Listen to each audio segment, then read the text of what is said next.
This is the DRF Players Podcast. Hello and welcome to the Tuesday, March 14th edition of the DRF Players Podcast, episode 220. Could also call it the opening day at Cheltenham edition of the DRF Players Podcast, because I know I'll be having that on in the background as we are live today on Spreaker. A few different ways to follow us live. Probably the easiest way is to just have us on Twitter and follow the links from there. We do a live show every Tuesday and Friday at 11 o'clock. You can also find the podcast at iTunes or wherever your podcasts are downloaded. I'm your host, Peter Thomas Fornatale, joined today by the usual crew, though, except for me, I'm guessing everybody's not in there. Well, actually, I don't know. I mean, Mike Hogan, I'm guessing, given the state of the weather in New York, this sort of ugly, sort of a disappointment as a blizzard, but still super ugly, freezing rain, etc. I'm guessing you are at the Fortress in Forest Hills, not the DRF offices in New York. Am I correct? You are correct. I guess that's why I'm recording the pod today, too. I guess I did know that. We also have calling in from an undisclosed location in, I assume, still Planet, Texas. You haven't been driven from your hometown by Southwest yet, have you, JK? No, not at all. To be honest, the ride in today was the best it normally is, and the best it could be, because when the University of Texas is on spring break, it's like the 35, the highway that goes right through the middle of Austin. There's no traffic. It's great. So you get to downtown's cruise a little despite bit all the extra visitors in your city. Yeah, because they don't usually have cars. That's right. How was the MK show on? I think it was Saturday night. I'm looking forward to getting to see your bro live at some point, but I've never yet had the pleasure. How did this show measure up? It was fun. It was a good time. He gets a little mention every now and then on the podcast, but my good friend and business partner Robert Chow spilt 3 drinks on me. But so it must have been a good party. Anyone who knows him knows that that's just how he gets down. He's a drink spiller. He just struggles with depth perception after he's been participating in adult beverages. So he spilled 3 drinks on me, but I should have known it was coming. You weren't wearing like an electric shirt or anything. You didn't have wires or anything to worry about. It was just your garden variety inconvenience, I hope. Yeah, my feet were a little bit chilly on the way home. Lots of stuff to talk about. Big weekend of racing. Before we get right into that, though, there were a couple of things from the last show that we wanted to follow up on. I know, Mike, that you had a little bit more to say about this Abel Tasman situation. For those who don't know, Abel Tasman moved from the barn of Simon Callahan to the barn of Bob Baffert. Now, I didn't really buy the reasoning, but who knows, maybe I don't really know one way or the other. The story going around, I think first reported in the pages of Daily Racing Form, was the switch was made largely because Abel Tasman was wearing the wrong silks in the last race. You give credence to that story? Well, perhaps. I mean, let's just put it this way. If there is any truth to that story, I could see it being it's about the silks, but it's not about the silks, if you know what I mean. And I'll give a couple examples. One was, you guys may have remembered in the Derby last year in the saddling paddock, there was a picture that came out of Bob Baffert adjusting or putting on a saddle for Dancing Candy. Do you remember that? Vaguely. I do. Yeah, and it was a very odd thing. It actually went around on Twitter, and somebody was like, I wish I had known Baffert was training Dancing Candy. And it turned out that wasn't the case. What happened was Dancing Candy's saddle had slipped or needed an adjustment, and Cliff Seiss, who was the trainer at the time of Dancing Candy, didn't have anybody there or wasn't able to adjust it. So Baffert stepped over one stall over. I think More Spirit was in the next stall, and he actually did the adjustment himself. Okay. Fast forward a few months, and all of a sudden, Dancing Candy's in the barn of Bob Baffert. Now, I don't know if there was a connection or not, but the point being, you're on the biggest day of your racing career and your owners are there at the Kentucky Derby. And if you're a trainer, you need to make sure that all the little boxes are checked. You need to make sure that you've got people there that know how to saddle a horse in case the saddle comes loose. And if you see something like that and you're an owner, it makes you go, boy, what are we doing here? Let's get with a trainer operation that knows not just the big stuff, but can make sure that they're wearing the right silks or that they have people that can actually put the saddle on in case it slips. Now, I don't know if that's what happened here, but that's a possibility.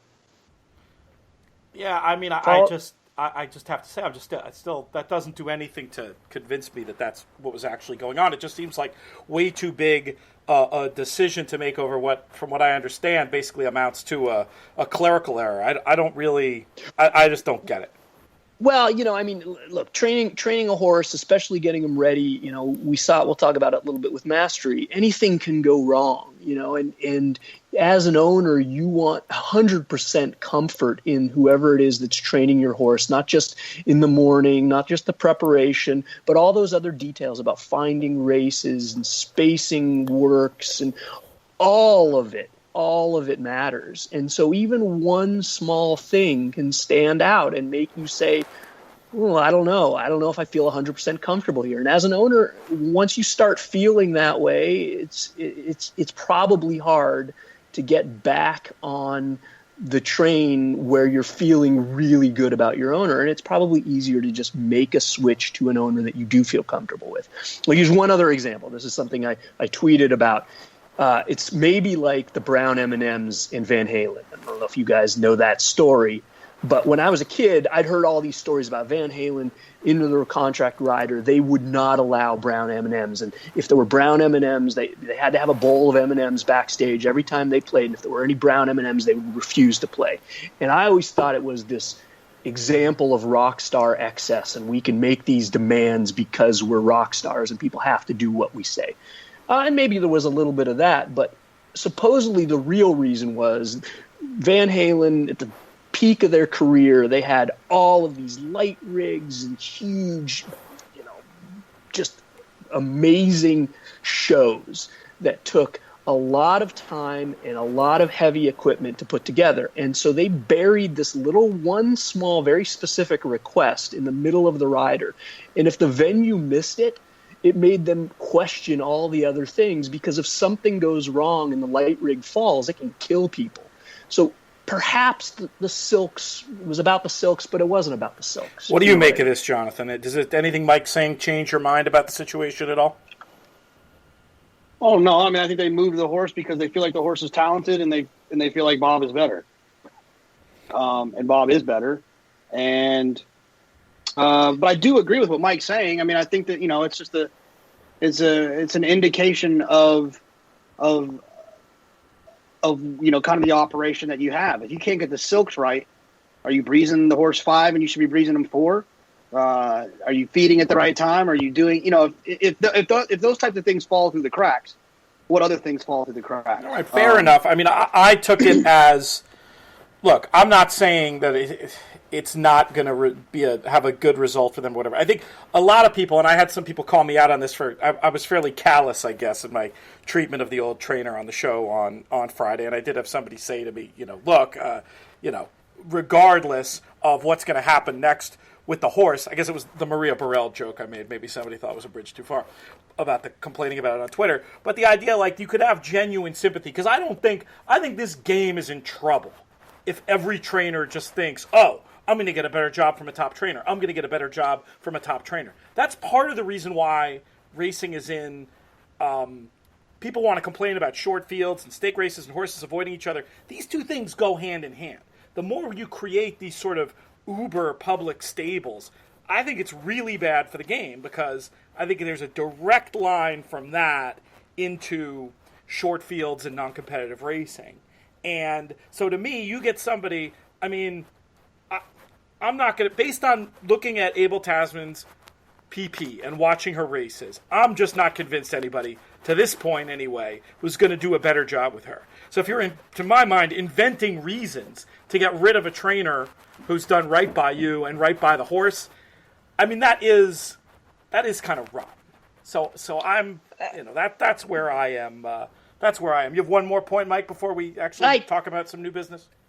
I do. I mean, the last thing I have to say is, look, your owners are the reason why you have horses as a trainer. And, Simon may have felt like it was not a big deal in the Silks, but obviously it was a big deal to the owners. And if it's something that's really important to the owners, even if it's not your responsibility, even if somebody else maybe was the responsible for making a slip up, if it's that important to the owners and you know it, it's important enough for you to make sure you're checking up to make sure that the owners are not disappointed. That's the last thing I'll say about it. That's fair. That's fair. All right, let's talk about some racing from this weekend. We'll start with the big one, the big cap.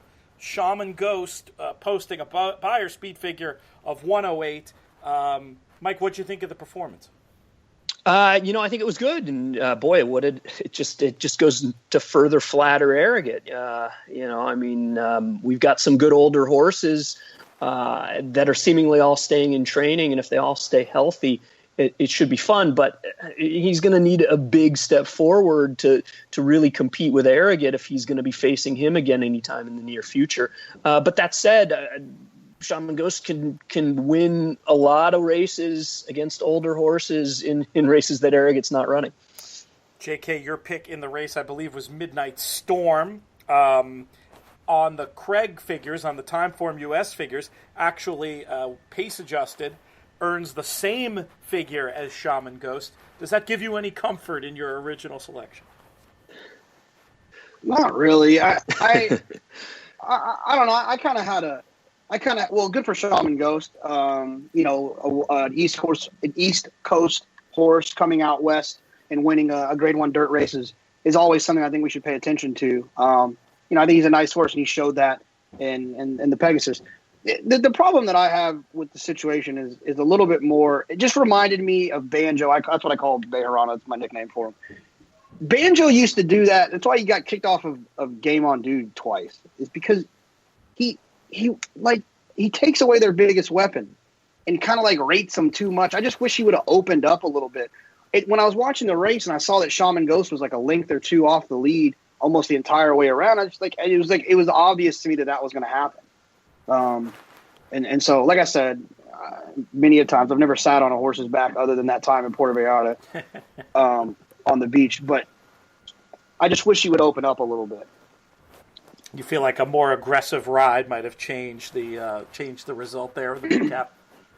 Yeah, no, we talked about this. I think we talked about it a little bit with California Chrome in the Breeders' Cup. And it's the kind of the first person I ever heard say it was Dale Romans. It's like, if you're going faster, they're going faster too. And when you're running in a 1.25 mile race, when you're not a true 1.25 mile horse and there's a true 1.25 mile horse behind you, you allowing them to stay close to you, in my opinion, takes away your advantage. But I think that point about it also, though, going faster brings stamina more into play. I do think there are instances where, certainly many instances, where a horse cedes the advantage of being a front runner by going too slow. I hadn't had that thought about this race, and I do think given the limitations potentially distance-wise that Midnight Storm had, you got to take that into account too. You're trying to coax the 1.25 miles out of him maybe, and the faster you go, the more that's a difficult thing. You'll see that all the time. Horses going slower early when they're not sure. You can essentially make a 1.25 mile race 1 1/8 if you could be in a high canter for a couple of ace or maybe even quarters there. So I'm not sure I fully buy in this instance. While I think that's an interesting argument sometimes, Jonathan. What do you think, Mike? Go ahead, Jonathan, and then I'll chime in. Yeah, just real quick. I just feel like maybe you're right, but I think that if you had to ask me which one is more likely, is Midnight Storm going to win the race on the lead, going 1.25 miles with Shaman Ghost never being further than 1.5 lengths off of him? Or is Midnight Storm going to win the race when he's clear going fast and he's 3 clear the entire way? I would think that he's got a better shot of the second one. The first one, I don't think he'll never win that. He'll never win a race. We've seen how the first one plays out. So in that sense, What you're saying is indubitable. I'm not sure that he wins that race, period. But what do you think, Mike? Yeah, I think it's the kind of thing where if they ran the race 3 or 4 times, Bejarano would try 3 or 4 different ways to get that extra mile or extra eighth of a mile or quarter of a mile out of Midnight Storm. He might do like Jonathan's suggesting. He might a couple times try to conserve some energy and kick late. And I think most of the times he's just going to end up finishing second to Shaman Ghost, and it's going to be very similar to what we saw. I get your point, but I think it's more a case of maybe next time they try something slightly different because this time they were just trying to coax that extra distance out of him. All right, let's talk about what many would have had as the headline story of the whole weekend. Certainly a shake-up in the Triple Crown Trail for Jonathon Kinchen, and then there were 0. Your second now excellent value, 100-1 Kentucky Derby future bet. Unfortunately, not going to be making the starting gate mastery. Extremely impressive visually. Ends up taking a bad step. Mike Smith showing excellent horsemanship, jumping off shortly after the wire to attempt to minimize any damage. And it sounds like this is certainly not a life-threatening injury. It is not even necessarily a career-threatening injury, except in terms of timing and what Mastery has already accomplished on the racetrack. Take us through your emotions, Jonathan, watching Mastery, and then give us your thoughts on the race. Well, my brother was there, and he obviously knows I'm into racing, but doesn't share the same enthusiasm. He's been in the track with me a few times. And they crossed the wire, and I look back, and I'm like, Mark, I know you don't understand this, but this horse is going to be the favorite for the Kentucky Derby, and I have 100-1 on him, and if he wins, we're going to win $25,000. And he's going to be like the horse that's supposed to win the Derby. And then I looked back, and Mike jumped off.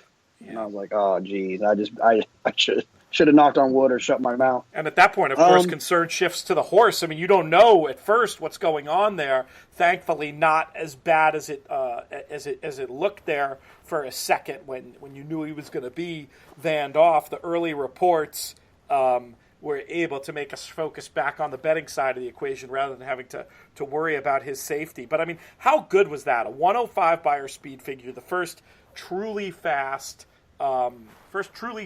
Derby prep, really. The first one that in the little final time evaluation spreadsheet I'm doing, I have as a fast in the second column. And right, you're thinking, there goes. It's such a rough mixture of emotions you'll see in this sport. Going from, as much as you felt that way, J.K., imagine the connections and what they're dealing with in those few moments. How good was this race? Yeah, another Bob Baffert horse ran a 105 Beyer in the first Saturday in May, and he was pretty damn good in American Pharoah. So, here's the thing: obviously, in racing, where this is a very selfish sport, you're thinking about yourself.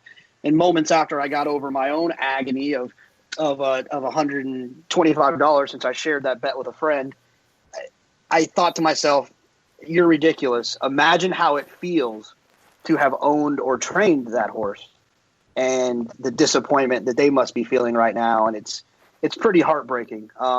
Thank God the horse is going to be okay in terms of living his life. But it's just a sad thing. And it's sad for the owners. It's sad for everyone. It's sad for the sport. It was going to be exciting. It reminds me a little bit of Escandrea, obviously a little bit closer to the race, but how promising he was as a horse, and us not getting a chance to see him run in the first Saturday in May. A little bit the same with Uncle Mo. Not that suggesting Uncle Mo was going to win the mile and quarter Derby that day, but and it reminds me of another future bet that I had, which might tell people that I need to stop making future wagers. Which is I had a future wager on I Want Revenge, and was sitting at a Bob Evans in Louisville, Kentucky, when a friend texted me that he had scratched the morning of the Derby. The Kinchen curse, we're going to start calling it. You get 100-1 on a horse. And have you cashed any of these? Are Matt Bernier famously did cash his massive price on Orb a few years ago as part of his ascent into his racing fandom. Do you have any future book successes, JK, or are we going to pretty much just keep you away from the windows in Vegas? Yeah, keep me away. But I don't do it that much. Like I Want Revenge. I took a pretty long break. I did bet some exactas in the actual Derby pari-mutuel pool at some time, but I never really cashed any of those. And then I took a long break until this year, being out in Vegas and or not being out in Vegas, but being able to get it down in Vegas a little bit. So no, I'm going to retire again. That's one of those things, JK. You might be a degenerate if you've been a future book exacta, because the regular future book just doesn't hold enough risk. You got to get the 1-2 finishers. Mike, this race was, I think we've covered the winner pretty well. What about the horses in behind Mastery? Is there anybody coming out of this San Felipe you're going to be looking at going forward as someone you're interested in for betting purposes? Geez, I don't know. I mean, the top ones, we can talk about all of the early favorites of the Kentucky Derby since the future pools. Basically since it turned to 2017. Classic Empire, he's a huge question mark. He's finally back to the work tab, but he's going to have essentially one prep prior to the Derby, and he's a big question mark in my book. For a minute, Irish War Cry was one of the favorites, and off that horrible effort in the Fountain of Youth, I think that opens the door for others. McCraken, seemingly, we'll talk a little bit about how Tapwrit essentially flattered McCraken in the Tampa Derby, but McCraken not just Tapwrit. Had that. Well, not just Tapwrit, right? Exactly. All the runners of the Sam F. Davis flattered McCraken, but McCraken had that small setback, and anytime there's a setback on the Derby Trail, it makes you wonder, because it's so tough to win the Kentucky Derby, and it's so tough to prepare a horse to get ready to run the furthest that they've ever run against 19 other rivals. So there's a lot of question marks. And I was with Jonathon. I mean, I wasn't physically with Jonathon, but I was thinking the same way as Jonathon. As soon as Mastery crossed the wire, I said, there's your favorite for the Kentucky Derby. I even tweeted it. And then after Smith's off, I deleted the tweet because I didn't know what was going to happen. I was worried for the horse. Thankfully, it sounds like he'll be okay, but it certainly opens the door for any of them as possibilities. I don't know if Iliad is the one that steps forward. I don't necessarily love him stretching out and getting 10 furlongs, but maybe. I mean, for me, it's kind of McCraken if he's right, and we'll find out soon enough in the Bluegrass. I've mentioned Epicharis, but I think it does open up the door for something crazy like a horse from Japan. Put a pin in that because we have a question about it, but I did just want to, before we get, I'll jump and I'll put that question in now because it goes here. But I did just want to say the gallop out, one thing I noticed, my eye was just drawn to it, Term of Art galloping out very well in that race. Is he a horse? I haven't done any additional work. If Term of Art's the kind of horse where if some other factors line up, is maybe an interesting horse to come running late in a race like the Kentucky Derby, maybe. I just have a little note to self to do a little bit deeper digging on that horse and take a look. Because I could see a scenario in which, let's say he were to run back in the Santa Anita Derby and maybe not get a setup and still run third or fourth, and then the Derby shapes up to have a fast pace. Just that kind of horse, thinking about probably almost more for third and fourth, but just one other note I made in that race. But this question we had, Mike, ties right into what you were just saying. It was about Epicharis, and it was a question of how to evaluate him, asking if and how you might use Lonnie as any kind of benchmark for him, and saying with all the chaos on the Derby Trail, is he worth a long look at this point? What do you think? What's the answer? Yeah, I mean, I think there are crazier plays. And I mean, last year we had, I know there were some people that questioned Nyquist, but he was coming into the race as your 2-year-old champion, and he was undefeated, and he had vanquished some of the other more, shall we say, more sexy Derby picks, and Mohamed and a few others. So he was proven, even if you felt like there was a knock against him, he was still a legitimate favorite.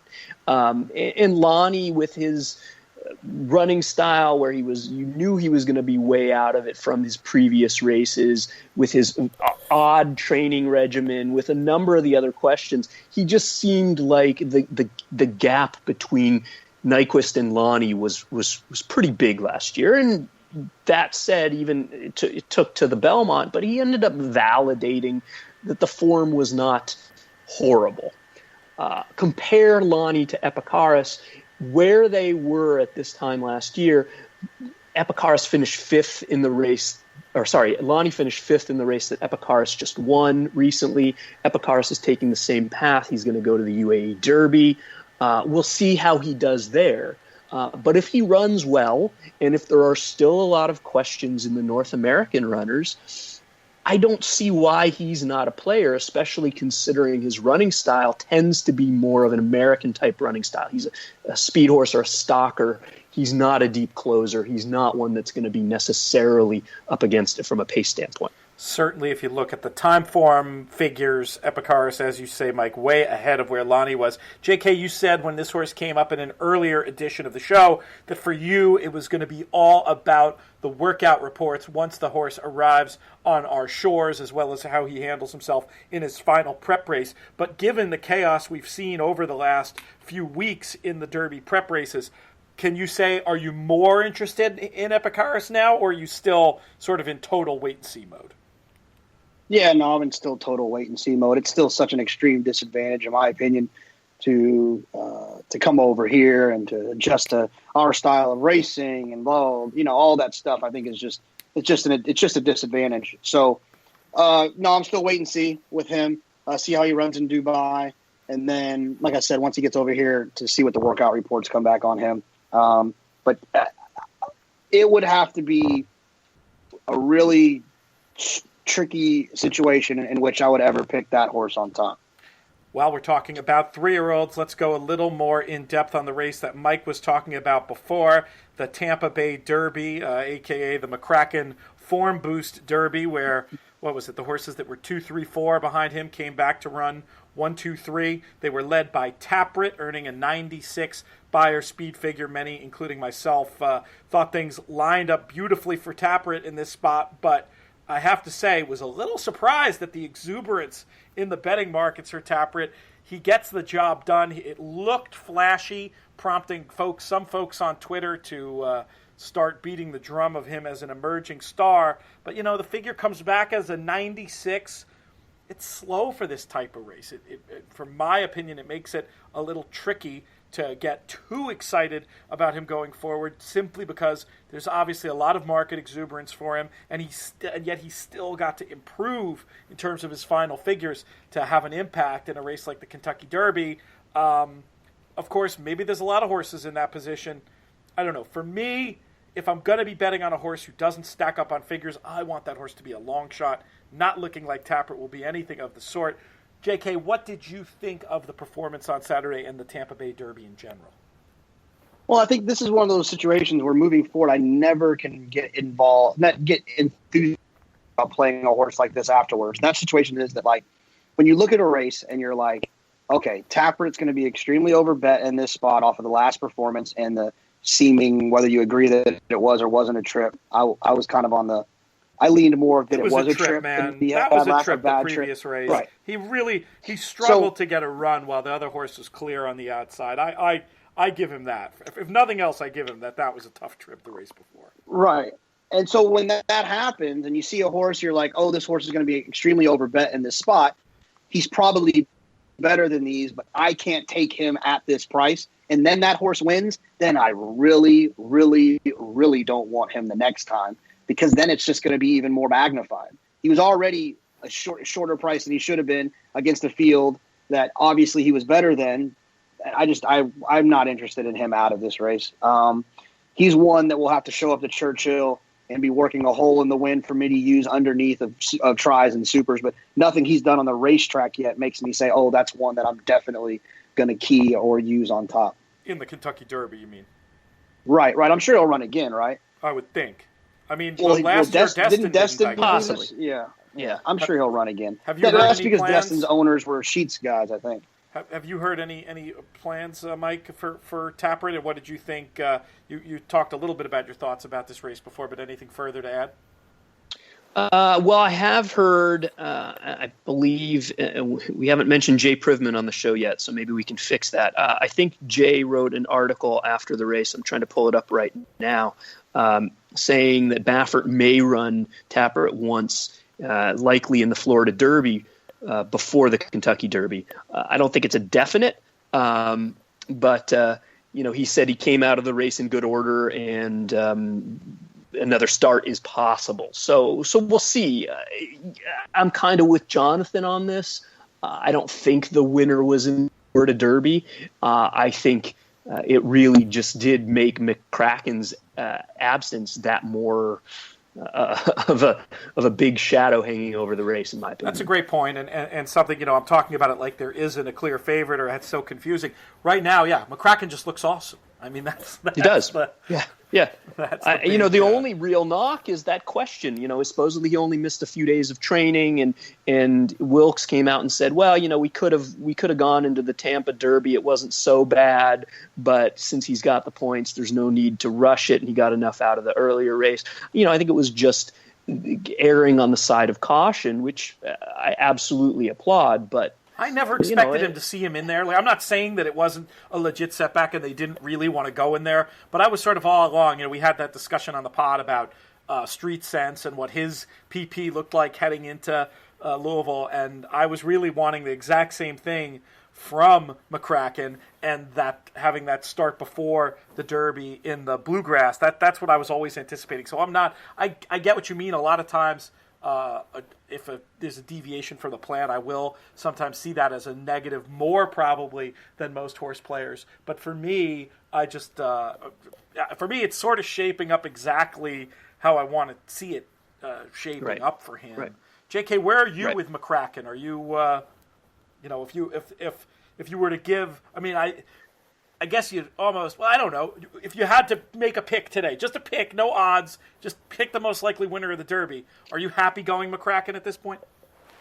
No, not at this point. But I'm fine with the situation. Here's how I would look at it: is I'm going to be against him in the Bluegrass, because he's going to be extremely overbet, and then if he proves me wrong in the Bluegrass, then I'll jump on board for the Derby. But I need to see an effort out of him before I jump back on board. Well, wait a minute, Jonathan. So McCraken probably, I think you're right. He'll be the favorite in the Bluegrass, but aren't a lot of people still going to be betting and giving the mulligan to Classic Empire? No, not after. You don't think? Really? No, we can future. I told you I was retiring from future betting. We can future bet who's the favorite now for the screen, the avatar, if you want to. It's definitely going to be McCraken. Of course.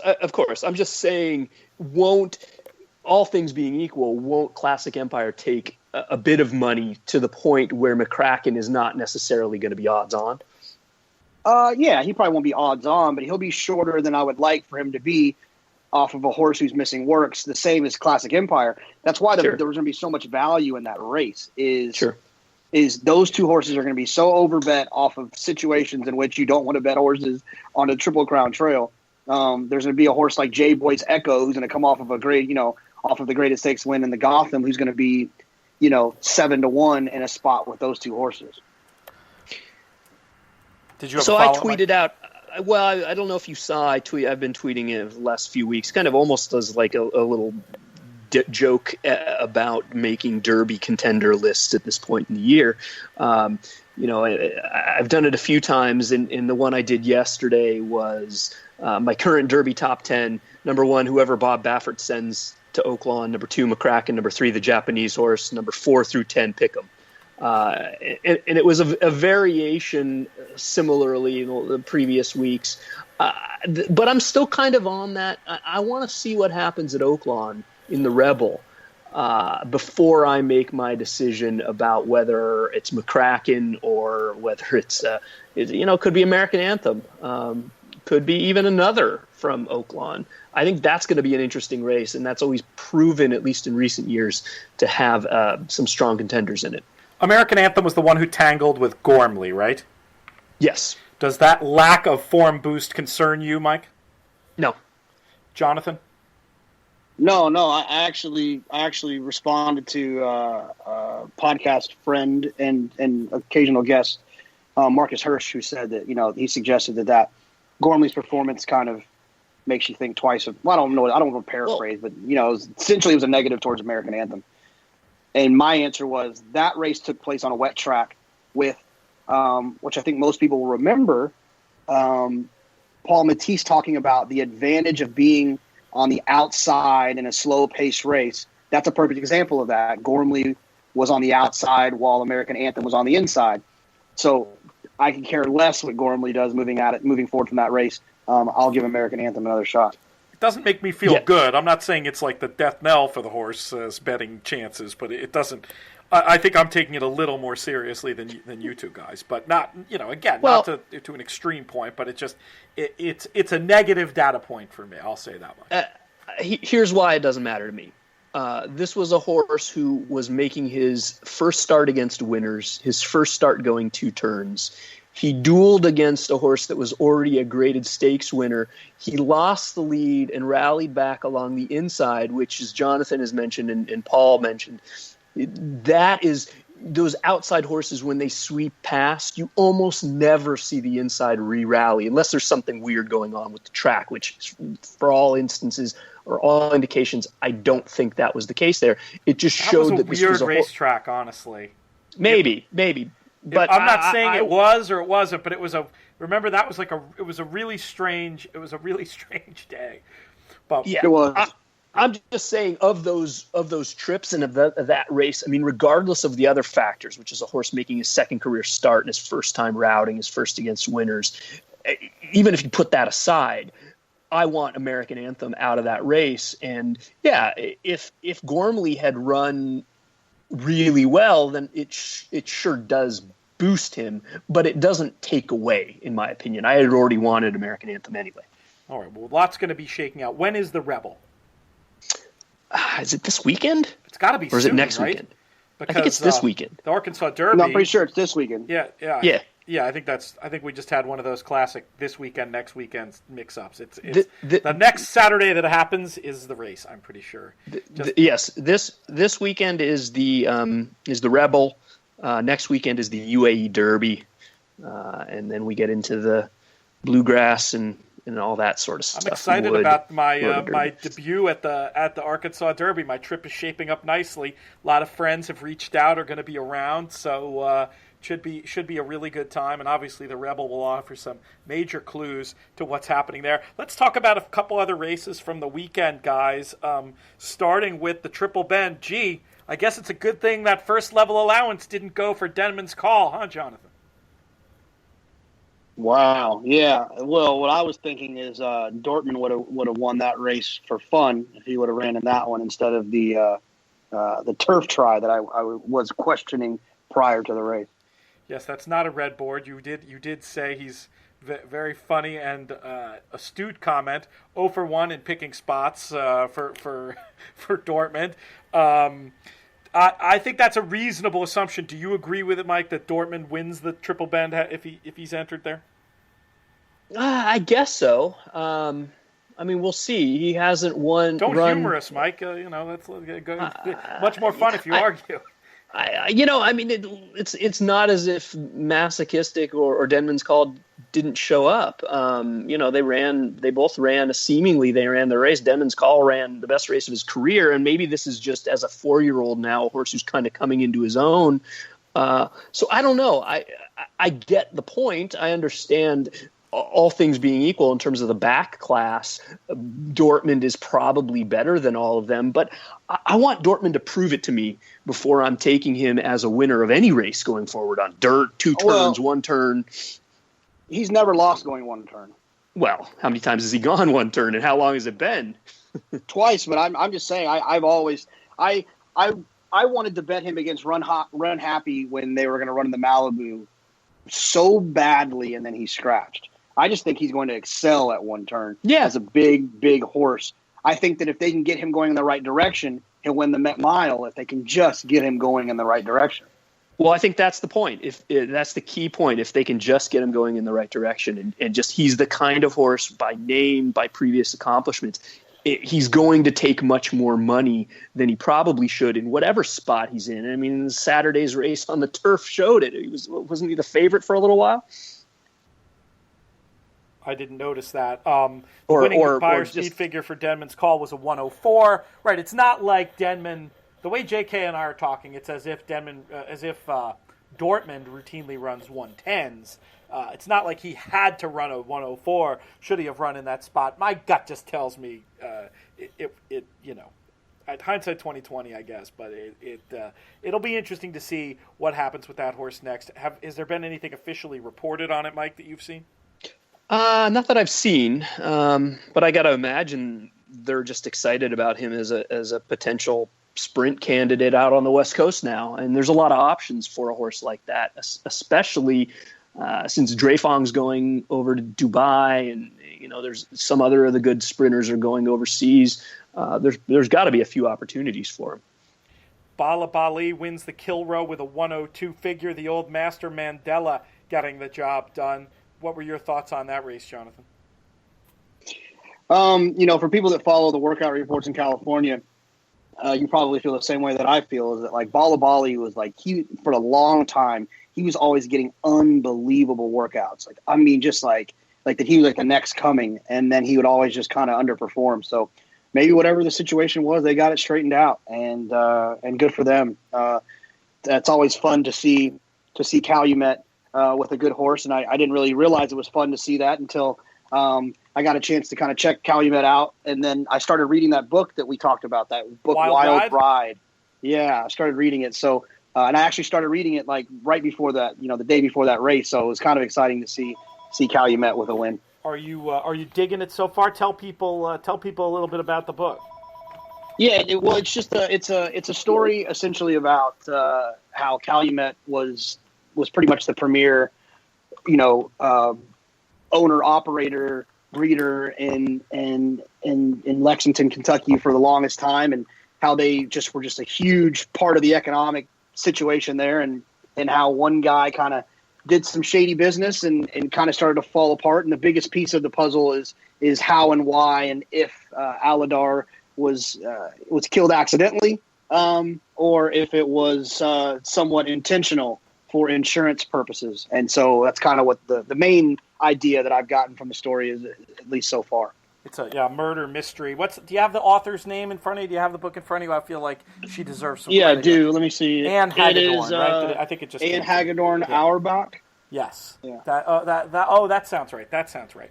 I haven't looked at that book in a long time, but that's cool. Always like to give the authors a little bit of a plug on the podcast when we can. Mike, your thoughts on the Kilrow? I wonder why. I wonder why you appreciate that. It's interesting to me. I tweeted it out before the race. Balabali was on the Calumet Farms stallion roster this year, $10,000 stud fee. I don't think he's covered any mares. I don't know if he's going to cover any mares, but supposedly Mandela said, look, he's actually training pretty well. Let's keep him in training. I think we can win some more races. Boy, if the guy wasn't right. And Balabali's proven he wants a flat mile. He's done his best running at a flat mile, and there's some question marks, I think, with the milers right now. It's been a while since Tepin has worked. I don't know what's going on with her.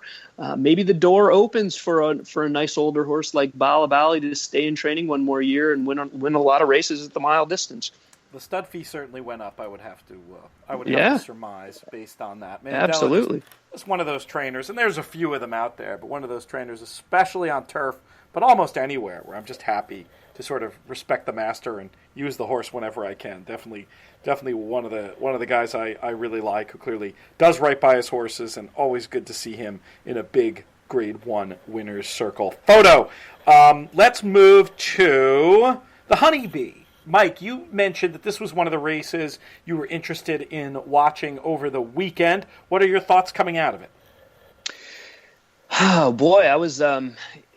It was a little bit of a head scratcher. A late was the horse I think everybody was interested in. Of course, she was the favorite. She wasn't as legitimate or as overwhelming a favorite as she was in the Suncoast.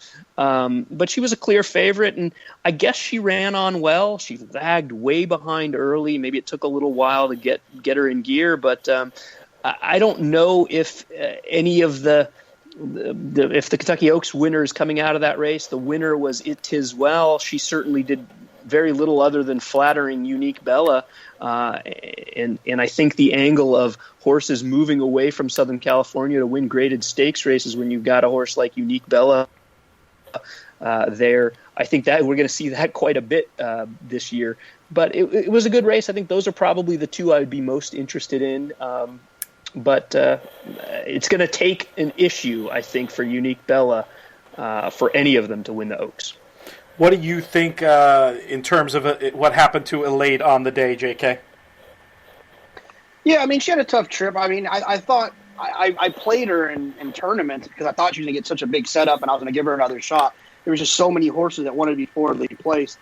And she had a little traffic at the top of the stretch. It felt like, it's just weird. I guess I'll give her another shot just because I wasn't overwhelmed by anyone else in that position, in that spot. But one of the interesting points that Mike brought up that kind of got me thinking is, and I hate to shift gears like this, but I don't want to forget, what is this thing with Mastery being out now do for the prospects of Unique Bella running in the Santa Anita Derby?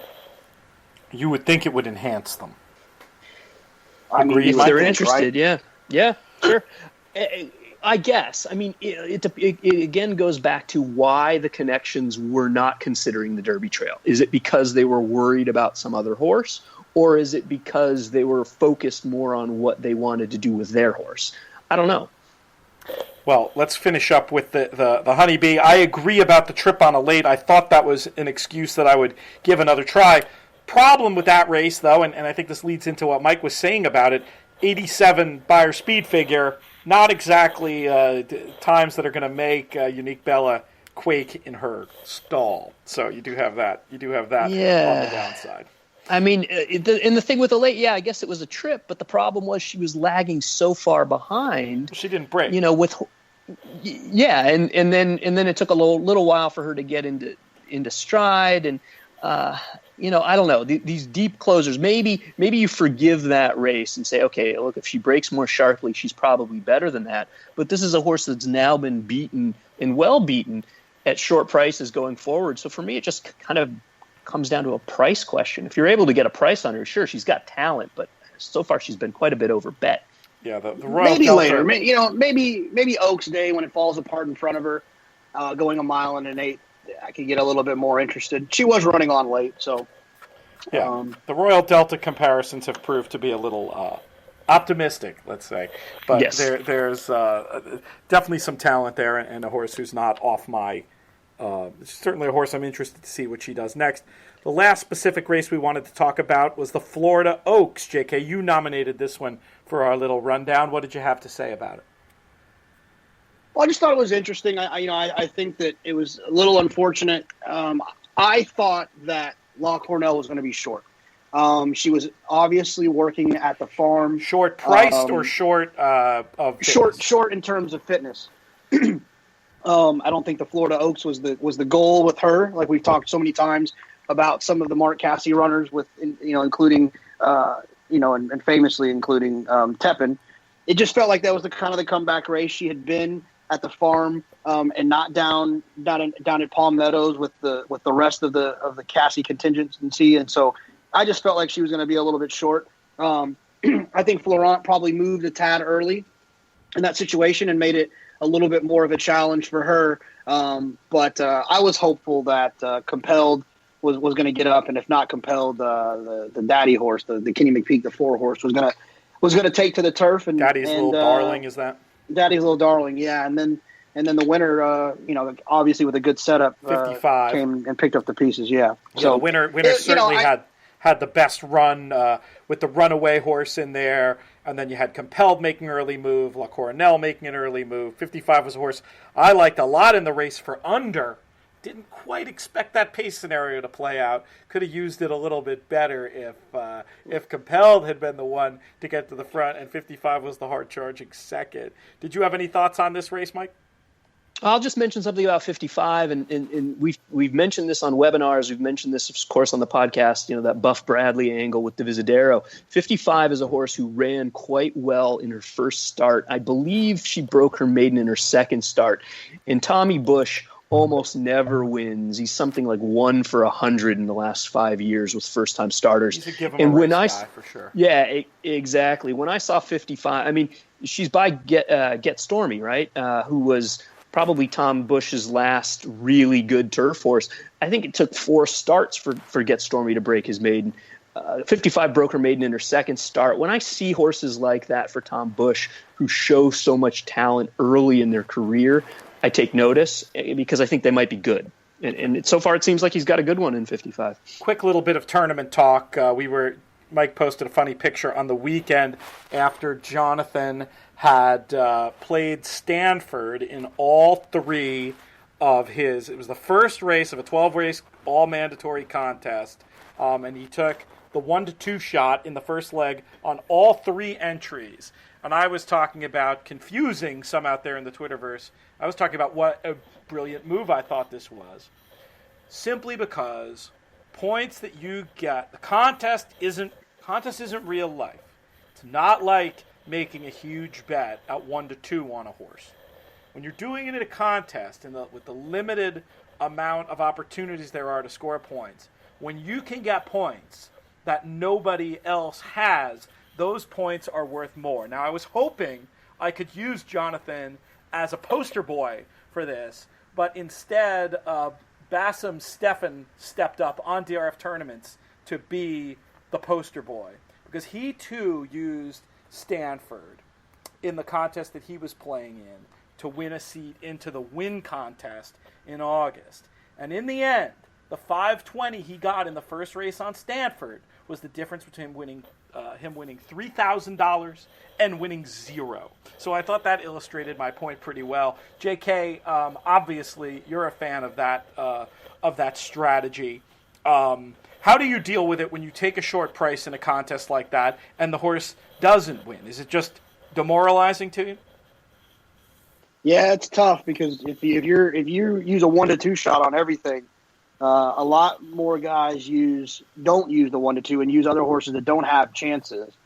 And if they actually have a chance and win, you're kind of up a hill. So, but Mike unfairly didn't point out that in the next race at Gulfstream, I used a $10 horse on all 3 of my entries. So, I'm a big believer when it comes to these tournaments when you're playing multi entries, and you wrote a piece about it last week. I want to put both of my tickets into position so that I can use 2 horses that I like. I don't liking a 4-1 shot and then using a 10-1 shot because he's 10-1. I want to use horses that I like. And so if I like a 4-1 or a 1-2 or whatever it is, I'm going to use them on both entries. I'm going to hope and I have the confidence that I'm right. And then when I get to a spot where I have 2 horses that I like, I can take both of them, but I'm taking them on equal tickets. There's nothing worse than having a ticket with $20 and one with $10, and then your second choice of a race that's 10-1 wins on your second entry, and then you kind of zigzag and you lose that $10 between your 20 and your 10. And so I like to try to get both into position where I can zig when I'm zigging and zagging. They're both moving up at the same time. The split ticket situation is certainly the bane of many multiple entry contest player. There are ways you can try to avoid it. One theory to do that is to just keep your tickets the same through the first 2/3 of the contest and then spread out in the last third. Hopefully you're having a good day and then you just have a ton of leverage late. But I prefer the way that JK typically approaches it, where you're taking your strongest opinions, whether they're on favorites, whether they're on long shots, and you're putting those on multiple entries. And then in situations where your opinion is divided, you divide your entries there. Lots of good stuff happening on DRF tournaments, tournaments.drf.com. We have these new winner-take-all games with 5 players where the winner gets, I think, 500. Have you played in any of those yet, JK? Yeah, there's during the week, and I think what they're going to do is during the week they're going to do like 55. At least that's what it seems like they're doing. They're doing like $55 ones where the winner gets $250, and then on the weekend they're doing $100 ones where the winner gets $500. Until at least the traction gets rolling on them and they start filling. You know what I mean? Have the games been filling? Have they been going so far? They're sort of getting. Yeah, I played in a $100 one and a $50 one. I think this weekend. I $100 on Saturday, 50 on Sunday, and didn't do well. But yeah, they filled. Any success at all for you this weekend? I know you were involved with a bunch of head-to-heads against listeners. That must be fun, getting to play some of these folks that we know. Yeah, no, Ruben, our guy Ruben that's out at Santa Anita, we started a little series, a best of 7, and I jumped out to a 2-0 lead, and then this weekend he tied it up 2-2. So we're even, and I'm sure we'll keep that going through the weekend, and then. Elliot Honecker, I don't know if we talked about it on Friday or not. I think we did, but I was doing like a tutorial video, and I just threw in some picks for the tutorial video, and for whatever reason, I forgot to change those when I played Elliot. I crushed Elliot that day with those terrible picks that weren't even mine, and then he's come back and beat me up a couple times in a row. You could have just PayPal'd him the money, JK. I don't want to hear this moaning. No, but the thing is that I sent him immediately after the first race was over. I was like, look, these are the picks I was actually going to use. Just whatever happens. I just wanted you to know that. So I would have won that day either way, which makes me feel a little bit better. But he beat me up pretty bad the other day. So he's, I'm sure we'll get involved again this week. And it's a lot of fun. I love playing those head-to-heads. You just got to worry about one guy. And it's when that 20-1 shot that you would never play in your life hits, you got a really good shot of the guy you're playing not having him. And if he does have it, then he deserves to beat you. Tip your hat to him or her if they do have it in that format, that's for sure. Quick question about biases. We had a question come in about all the biases there have been at Aqueduct this winter, and I've been following Aqueduct pretty closely, so I would concur that there have been several bias days. Brad Heil wants to know if we have theories about potential causes of biases to look out for, or if it's just the kind of thing you have to keep your eye out for. JK, I know I just threw the last question to JK, but I know he's more of a biased guy than Mike is, so we'll start with you, Jonathan. Yeah, I mean, I don't know a lot of the things to look for. I haven't been following it enough. I would think that you can answer one of the biggest generally, things, though. If not, I think weather. Yeah. I think weather changes are significant. Obviously, rain. Are important.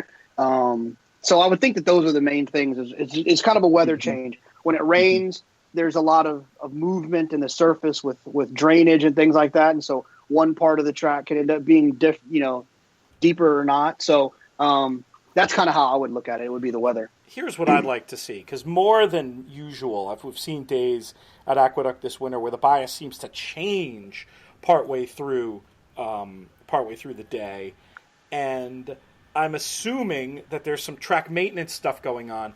I would like to see where a track, every time they do maintenance during the day, they just announce it, because even if your eye is trained on one simulcast feed all day, which very few of our eyes are, you're still not necessarily going to see every time they harrow or do any kind of maintenance out there. Do you think that's realistic, Mike? Could we have a day where they, John Imbrial or Travis Stone comes on the loudspeaker and says, hey, for so everybody knows, the tractors are harrowing after race 4, or is that not something you'll ever see happening? No, I don't see why they couldn't. If they felt like it was worthwhile information, it's easy enough to announce it. But, it also becomes a case of sometimes more information is not always best information. You might see that and make some assessments or assumptions about how the track is going to play going forward, which may or may not be correct. So it's like all information, I think it's good to note, but I wouldn't necessarily go overboard on having it change your opinions going forward, change how you're handicapping future races just because they brought the tractor out onto the track. No, all I would say is if it's a day where it's been a pronounced inside bias, if I knew they were doing something to the racetrack, that would make me make me not bet on that assumption, which is sometimes the best bets are the ones you don't make, and I'd be sort of hoping that could be the case. The weather's just been crazy in New York, which has definitely contributed to this. We've had some days. Friday, in fact, was one where the track is just kind of dead and slow, and you're seeing like these reverse variants. And track just can get weird. And some of that is racing all winter, especially in a winter where I got to imagine these incredible fluctuations in temperature we've had, where it'll be and this is not an exaggeration, 60 one day and 20 the next. I mean, I'm not saying the track supers are doing anything wrong. That's got to be a very, very difficult situation. I think the best thing to do is, as great as it is to try to catch a bias while it's happening, to try to do your work after the fact, and if you can identify the days where you can confidently say there was a bias this day from going back and looking at charts and figures and your own trip work, and then noting those days in your PPs for when those horses come back. That's probably the best info you're going to get out of that. Gentlemen, we've come to the end of the show. We do have time for a very quick closing thought, if either of you have one. I'm going to let that silence tell me that we are done, ladies and gentlemen. I got a quick one. Congratulations to our buddy Eric Moomey for the UBC win. Good point. He's had a rough year, and I don't want to put too much of his business out in the streets, but he's had some health issues. He's been kind of rolling through the last, I don't know, it feels like maybe almost 18 months. And so I'm really glad to see that he was able to kind of get back out, and that his health is going in the right direction, and he was rewarded with a good win. I know live money tournaments have sometimes been elusive for Eric. His style of play is one that he'll blow up a leaderboard one day with huge numbers, but then it's also he'll leave with zero. He's a kind of a win it all or go home guy. So congratulations to him. I'm glad he's feeling better and glad he got the win. JK talking about the ultimate betting challenge. Eric was playing out at Santa Anita. I'm going to try to catch up with him today or tomorrow, get a piece in the form. It has been a rough year for Eric. Still was very active in online tournaments when he could, but great to see him back in the winner's circle in an on-site event. All right, that's all the time we have. I want to thank Jonathon Kinchen. I want to thank Mike Hogan. I want to thank all of you for listening, especially those of you listening live, presumably with Cheltenham in the background like me. We will be back on Friday. I'm Peter Thomas Fornatale. May you win all your photos.